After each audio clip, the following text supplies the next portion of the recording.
Hi there, gorgeous, and a very happy drugstore December to you. If you enjoy affordable content like what you're seeing here today, please subscribe so you'll always be notified of new stuff like this in the future.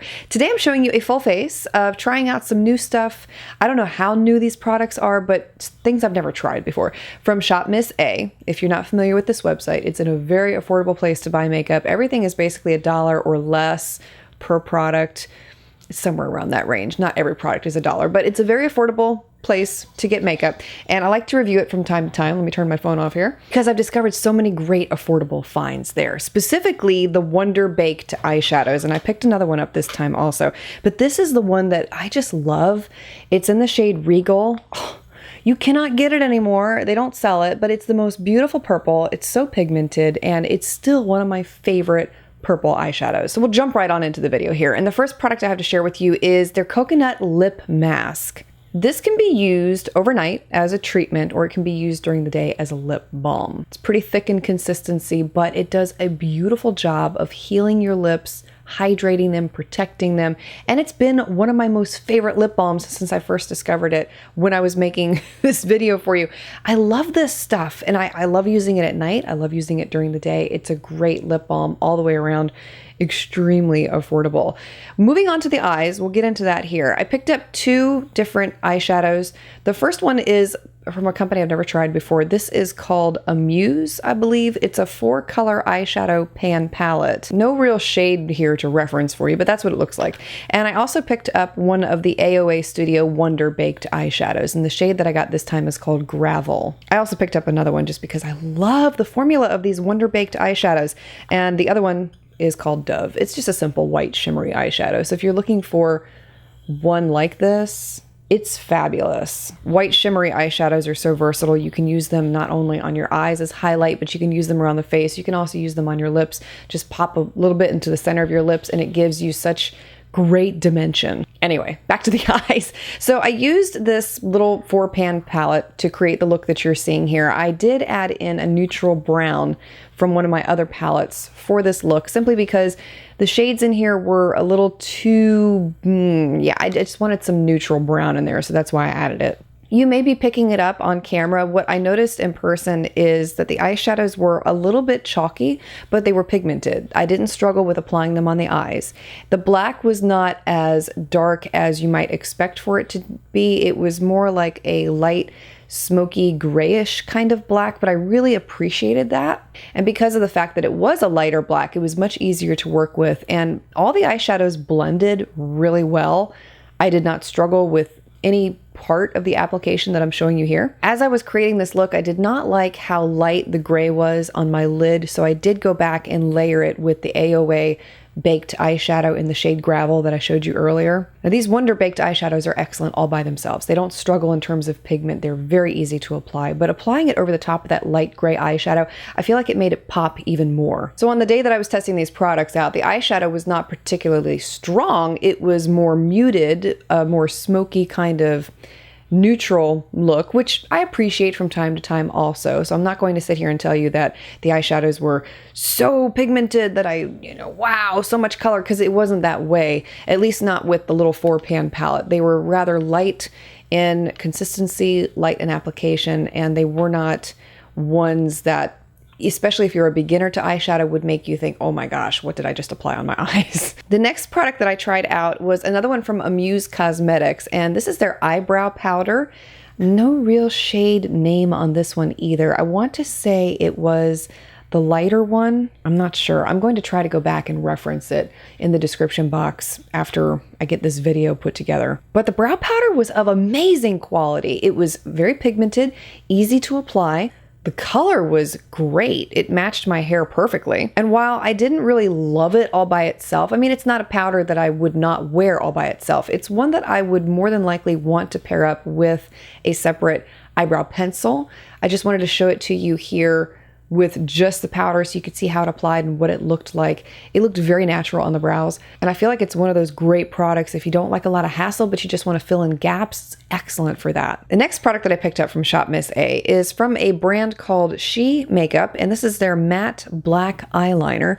The only thing I did not like about this particular eyeliner was the applicator. If you've ever used this style of applicator, then you know it's one that can be rather scratchy, hard to work with, and I just did not care for that part of it. Despite that, the formula was really good and it was fully matte, which I can't tell you how hard it is to find a fully matte liquid eyeliner, especially at this price point. Pigment was rich, it was extremely black, it applied evenly. It was actually one that I had to take my time with because it was really easy to make a mistake with because it was so pigmented, but the formula was excellent. If I could just find a way to apply it without having to use that little stinky applicator in here, that'd be wonderful. It is possible that you could dip a brush down into it, but it's really, it's so small down in there. I don't know. For the face, I got a primer to try out. This is the AOA Studio Clean Slate Primer, and I only applied it to half of my face because I was going to be applying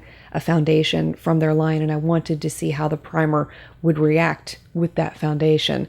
No issues with application, but I will tell you that mine came and it's leaking out right at the tip right there. It's not up here at the tip, but it literally leaks out right at the base. So every time I squeeze it, there's primer coming out all sides. And this is a silicone-based primer, so just making you aware of that.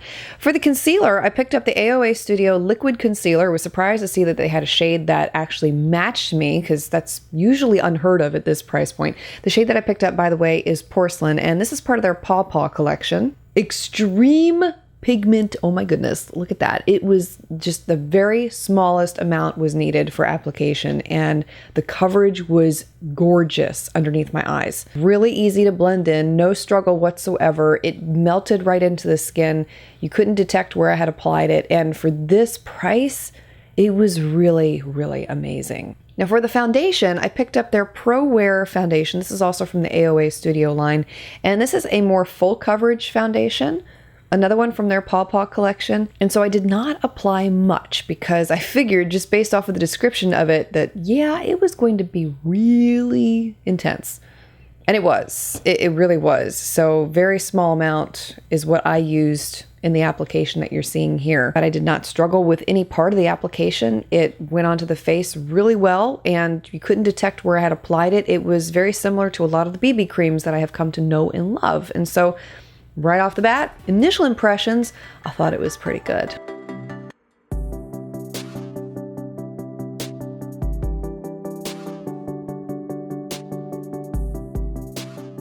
Now, I had a subscriber contact me recently when I was considering getting products from Shop Miss A to try out for a video like this, and she'd asked me to try out their new fan brush. So AOA Studio came out with a brand new fan brush, and she wanted to see how it compared to my favorite fan brush, which you've seen me use this in all of my videos. I know, it's the one that I get asked about all the time. And in case you're curious and you haven't heard which one it is, it's the Eve Pearl dual-ended fan brush. This is number 204. It's her fan highlighter brush.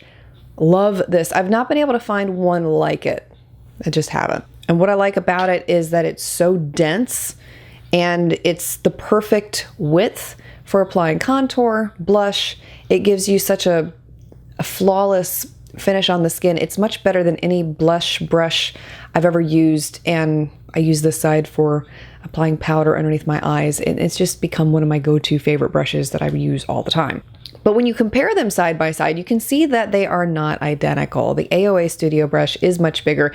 It has a little bit of the same amount of thickness as the Eve Pearl brush does, but it's flimsier by comparison. It's not as densely packed and it's not as stiff, I guess you could say. I mean, the Eve Pearl brush is not stiff, but it's not a flimsy brush. I just can't think of the word right now for the opposite of flimsy. Let me pull up my thesaurus because this is going to bug me. Solid.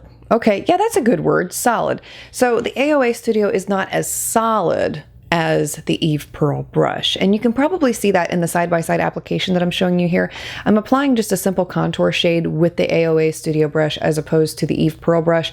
And it was a lot easier to use my Eve Pearl brush. I felt like I could still do the same method of application with the AOA Studio brush, but it wasn't as good as the Eve Pearl brush. So in this case, while it is a good brush on its own, it's incredibly soft, by the way.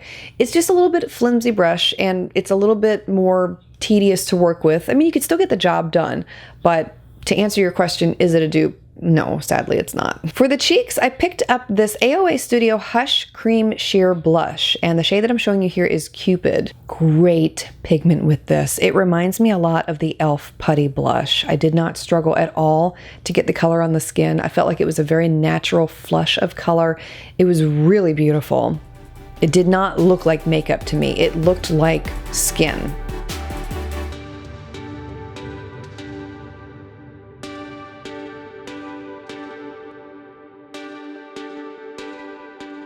So how did everything hold up throughout the day? Because I feel like that's the true test when it comes to makeup like this, especially at this price point.